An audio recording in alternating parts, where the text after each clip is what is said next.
আসসালামু আলাইকুম। নবম দশম শ্রেণীর প্রিয় শিক্ষার্থীবৃন্দরা, তোমরা সবাই কেমন আছো? আশা করি ভালো আছো। আমি মোহাম্মদ তরিকুল ইসলাম আরেকটি ভিডিও নিয়ে তোমাদের সামনে আজকে হাজির হয়েছি। প্রিয় শিক্ষার্থীবৃন্দরা, আমরা চতুর্থ অধ্যায় সম্পর্কে কিছু ক্লাস করেছিলাম। আমরা আজকে নতুন একটি ক্লাস পঞ্চম অধ্যায় সম্পর্কে আলোচনা করতে যাচ্ছি তোমাদের সামনে। আশা করি তোমরা আমার সাথেই থাকবে। আমাদের এই পঞ্চম অধ্যায়টি ভেরি ইম্পর্টেন্ট ফর ক্লাস 9-10 তো অবশ্যই, এবং অবশ্যই এসএসসি পরীক্ষার জন্য। প্রিয় শিক্ষার্থীবৃন্দরা, আমরা পঞ্চম অধ্যায় সময় ধারাবাহিকভাবে আলোচনা করব তোমাদের সামনে। আশা করি তোমরা আমার সাথেই থাকবে এবং আমার চ্যানেল তারিকুল সায়েন্স কেয়ার অবশ্যই চ্যানেলটি সাবস্ক্রাইব করবে এবং বেল আইকন বাটনে ক্লিক করে রাখবে, যাতে নতুন ভিডিও আপলোড হলে তুমি সেটি পেতে পারো। প্রিয় শিক্ষার্থীবৃন্দরা, আমরা আজকে তোমাদের পঞ্চম অধ্যায় সম্পর্কে আলোচনা করব। আমরা জানি পঞ্চম অধ্যায় হচ্ছে পদার্থের অবস্থা ও চাপ। প্রিয় শিক্ষার্থীবৃন্দরা, অবশ্যই যে কথাটা বললাম যে আমার চ্যানেলটি অবশ্যই সাবস্ক্রাইব করবে এবং ভিডিওতে তোমরা কমেন্ট করবে। সেটা ভালো হোক, যদি কোনো উপদেশ থাকে বা কীভাবে ক্লাস নিলে তোমাদের উপকার হয় সেটা অবশ্যই কমেন্টে জানাবে এবং লাইক এবং শেয়ার করবে। এই অনুরোধটুকু তোমাদের প্রতি রইল। প্রিয় শিক্ষার্থীবৃন্দরা, আমরা আজকের পাঠে চলে যাচ্ছি পঞ্চম অধ্যায় পদার্থের অবস্থা ও চাপ। আমাদের আজকের পাঠের বিষয় হচ্ছে চ্যাপ্টারের নাম পঞ্চম অধ্যায় পদার্থের অবস্থা ও চাপ। এই বিষয়টা আমরা একটু আলোচনা করার চেষ্টা করব ধারাবাহিকভাবে। আমরা প্রথমে দেখি পদার্থের অবস্থা। সে সম্পর্কে আমরা জানি, অনেক ক্লাস 3-4 থেকে আমরা পড়ে আসছি যে বিজ্ঞান সাবজেক্টে ছিল পদার্থের অবস্থা কত প্রকার? 3 প্রকার। একটা হচ্ছে তরল, আরেকটা হচ্ছে কঠিন, আর একটা হচ্ছে বায়বীয়। অর্থাৎ প্রথমে কঠিন পদার্থ, তারপরে তরল পদার্থ এবং তারপরে বায়বীয় পদার্থ। আমরা যদি পানি দিয়ে উদাহরণ দিই, সেটা তো আমরা সবাই ক্লিয়ারভাবে বুঝতে পারবো। তাহলে পদার্থের অবস্থা,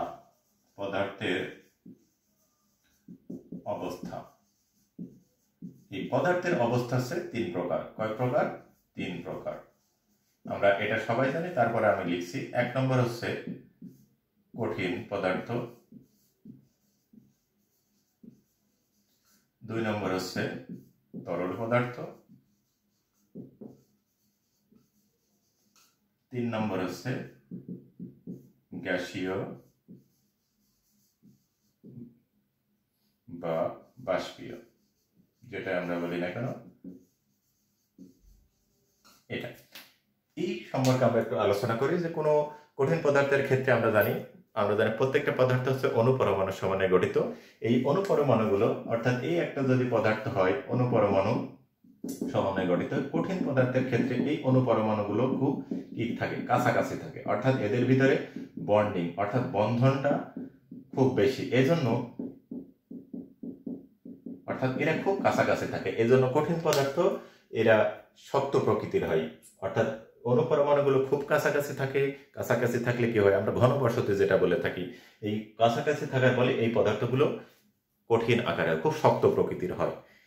দ্বিতীয়ত, এই কঠিন পদার্থকে যদি আমরা তাপ প্রদান করতে থাকি, এই অণুপরমাণুগুলো কি এখান থেকে পরস্পরের থেকে দূরে সরে যেতে থাকে। অর্থাৎ এইটা হচ্ছে যদি কঠিন পদার্থ। তরল পদার্থ কেমন হবে?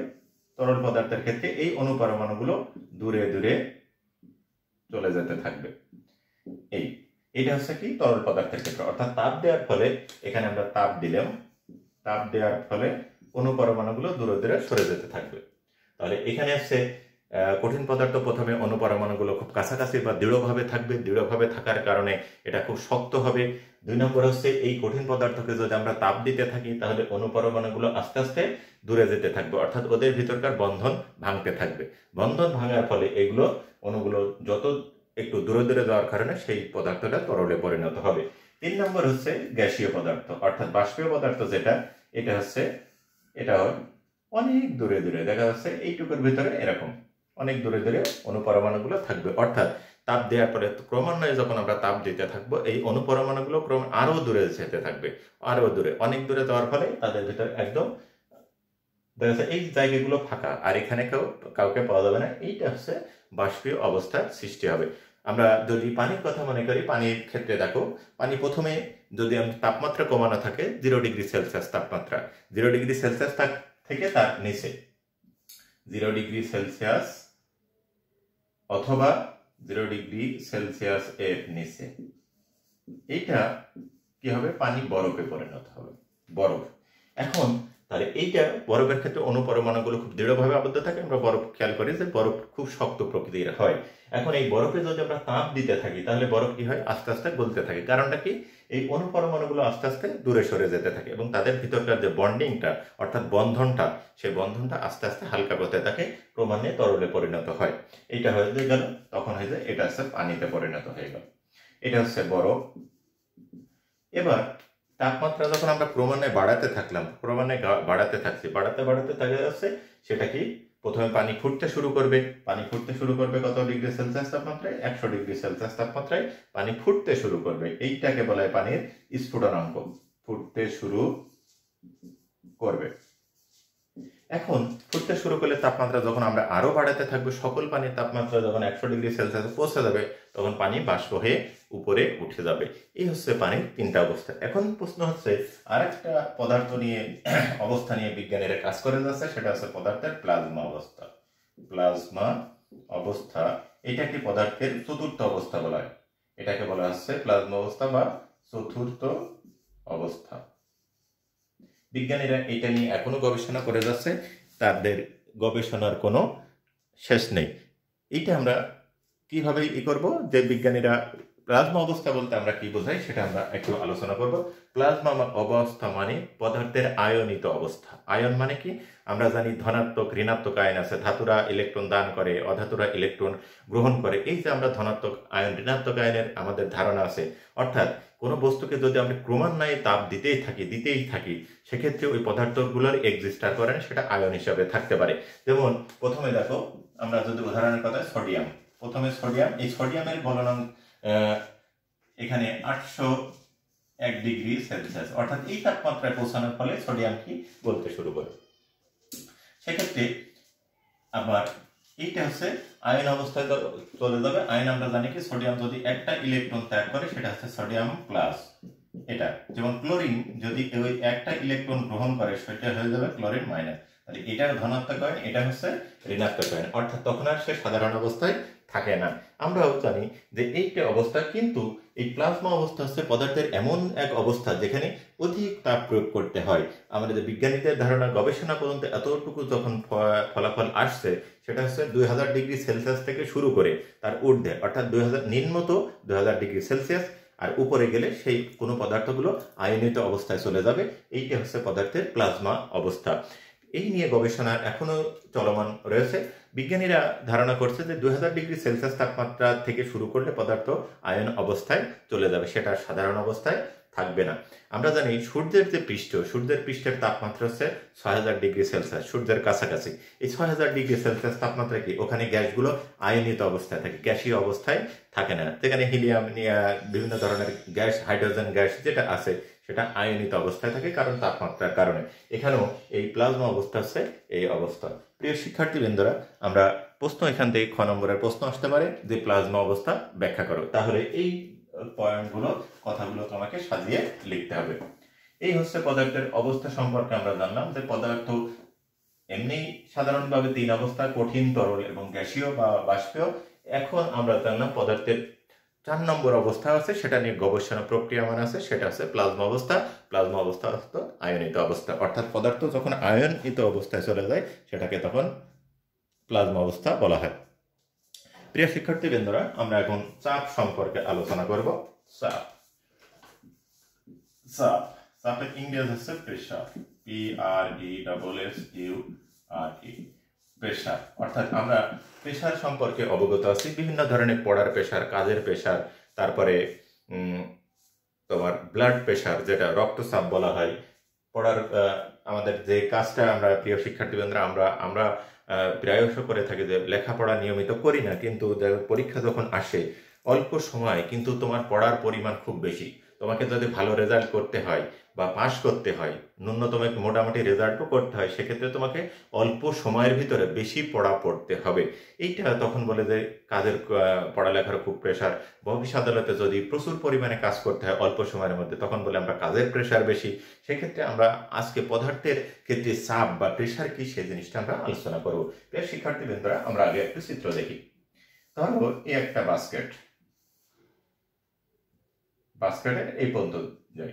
এখন তুমি বাড়িতে আমরা কাপড় রাখি, কাপড় বিভিন্ন অথবা পোশাক বা পরিধান এটা রাখছো, এবার রাখতে রাখতে দেখা যাচ্ছে কাপড়ের পরিমাণ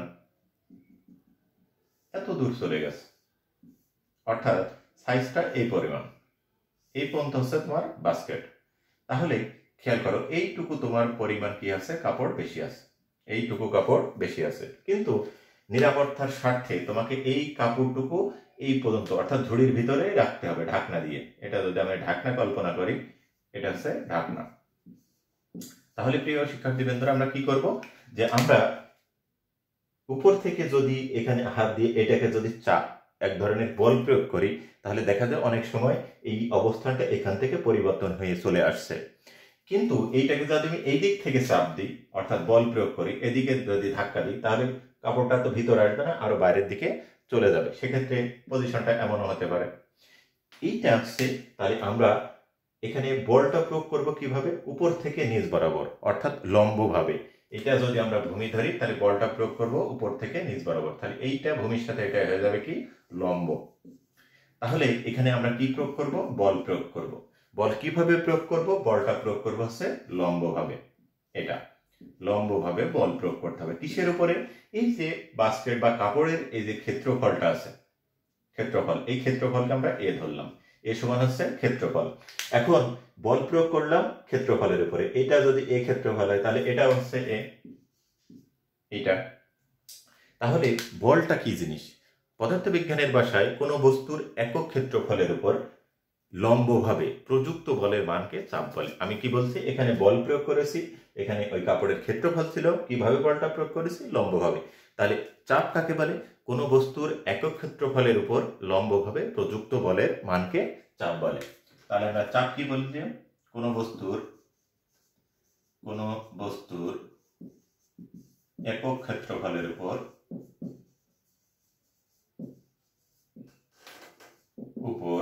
লম্বভাবে, কিভাবে এই কথাটা তোমাকে বলতে হবে, লম্বভাবে প্রযুক্ত বলের মানকে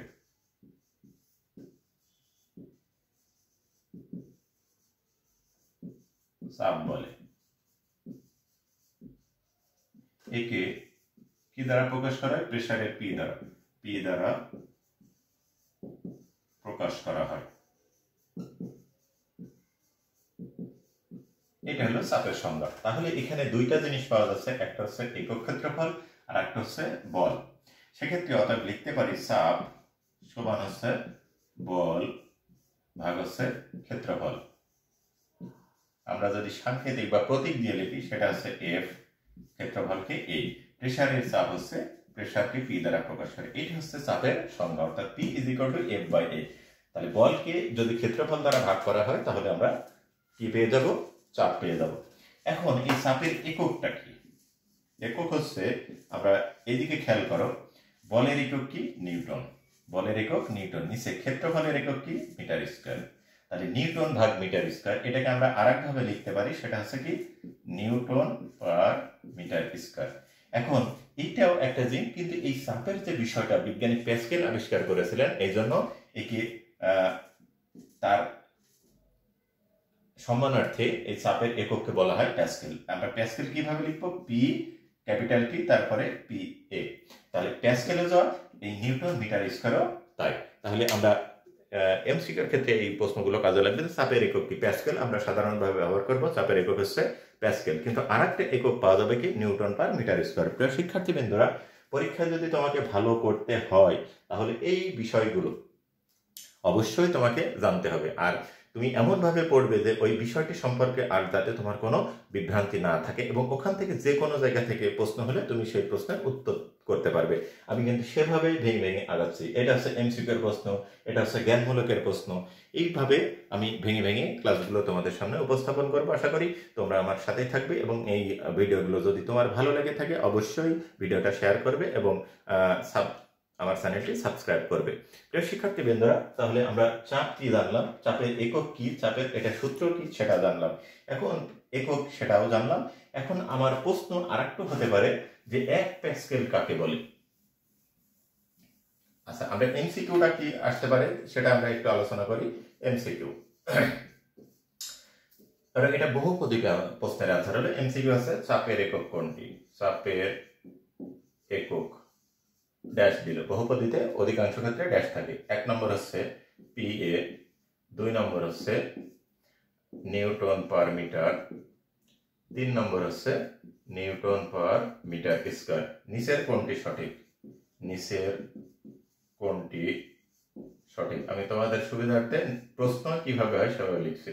ক নম্বরে থাকে আছে 1 ও 2, খ নম্বরে হচ্ছে 1 ও 3, গ নম্বর হচ্ছে 2 ও 3, ঘ নম্বরে থাকে 1, 2 ও 3। এবার খেয়াল করো যে যদি চাপের একক শুধু আমি প্যাসকেলই জানি তাহলে কিন্তু আমি বিভ্রান্তিতে পড়ে যাবো। তাহলে তোমাকে জানতে হবে চাপের একক প্যাসকেল, আর প্যাসকেল মানে হচ্ছে নিউটন পার মিটার স্কয়ার। তাহলে সঠিক হচ্ছে 1 ও 3। তাহলে অ্যান্সার হবে 1 ও 3 অর্থাৎ খ নম্বর। প্রিয় শিক্ষার্থীবৃন্দরা, আশা করি তোমরা বুঝতে পেরেছো। এরপরেও যদি কোনো জায়গায় তোমাদের প্রশ্ন থাকে ভিডিওতে তোমরা কমেন্ট করবে, আমি সে জায়গায় ক্লিয়ার করার আরো চেষ্টা করবো।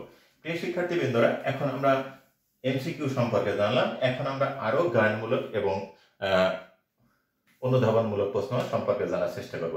প্রশ্ন হচ্ছে 1 প্যাসকেল কাকে বলে? আমরা তো চাপের একক জানলাম, 1 প্যাসকেল কাকে বলে? তাহলে দেখো, খেয়াল করো, 1 প্যাসকেল খুব সহজ। এই সংজ্ঞাটা তুমি যদি মনে রাখো তাহলেই তোমার জন্য সহজ। আমি একটু ক্লু দেই। কোন বস্তুর একক ক্ষেত্রফলের উপরে, তাহলে আমরা জানি পি সমান কত, এফ বাই এ। পি সমান কত, এফ বাই এ।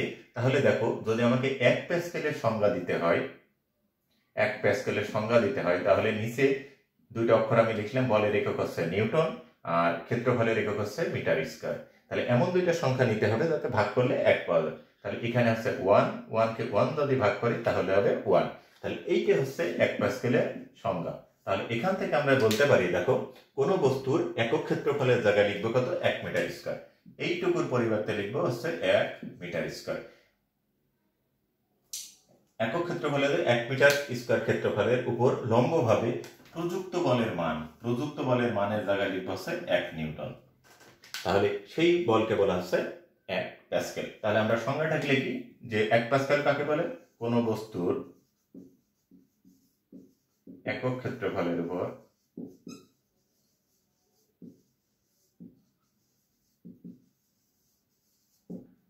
এই জায়গায় একক ক্ষেত্রফল লিখলাম।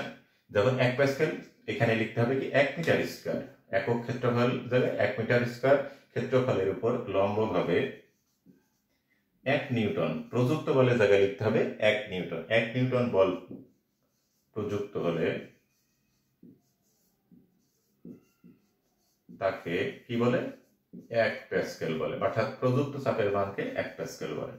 এটা হচ্ছে 1 প্যাসকেল। অর্থাৎ এই সংজ্ঞা তোমাকে মনে রাখতে হবে। 1 মিটার স্কয়ার 1 নিউটন। কোন বস্তুর 1 মিটার স্কয়ার ক্ষেত্রফলের উপর লম্বভাবে 1 নিউটন বল প্রযুক্ত হলে তাকে 1 প্যাসকেল বলে। প্রিয় শিক্ষার্থীবৃন্দরা, আশা করি তোমরা বুঝতে পেরেছ। এখন আমরা পরীক্ষায় যদি 50 প্যাসকেল বা 20 প্যাসকেল আসে সেক্ষেত্রে আমরা কিভাবে লিখব সেটা আমরা দেখছি। 20 প্যাসকেল কাকে বলে? এটা আছে খ নম্বরের প্রশ্ন। যেহেতু খ নম্বরের প্রশ্ন, তোমাকে আবার জ্ঞানমূলক পার্টের অ্যান্সার করে আসতে হবে, হয় 1 প্যাসকেলের সংজ্ঞা অথবা চাপের সংজ্ঞা। তাহলে প্রথমে কি লিখতে হবে? 1 প্যাসকেল এর সংজ্ঞা অথবা চাপের সংজ্ঞা, যে কোনো একটা লিখলে হবে। আমরা 1 প্যাসকেলের সংজ্ঞা শিখে ফেলেছি, চাপের সংজ্ঞা শিখে ফেলেছি। তার সাথে যোগ হবে যে 20 প্যাসকেল বলতে বোঝায় যে, প্যাসকেল বলতে বোঝায় যে 1 মিটার স্কয়ার ক্ষেত্রফলের উপর কিভাবে লম্বভাবে, এটা ভুল করলে হবে না, লম্বভাবে কত নিউটন? 20 নিউটন। যত প্যাসকেল তত নিউটন, এইটা তোমরা মনে রাখবে, কারণ নিচে সবসময় একই থাকবে, এখানে তত নিউটন হয়ে যাবে। লম্বভাবে 20 নিউটন বল প্রযুক্ত হবে। এটা হচ্ছে খ নম্বরের প্রশ্নের অ্যান্সার হয়ে গেল। প্রিয় শিক্ষার্থীবৃন্দরা, আমরা আজকে এই চাপ সম্পর্কে, প্রেশার সম্পর্কে বিস্তারিত জানলাম। আগামী ক্লাসে আমরা বিভিন্ন টপিকস আছে, ঘনত্ব আছে, আর্কিমিডিসের সূত্র আছে, বল ভিত্তিকরণ নীতি আছে, প্লবতা আছে, এই সম্পর্কে আমরা বিস্তারিত টপিকস ওয়াইজ আলোচনা করব।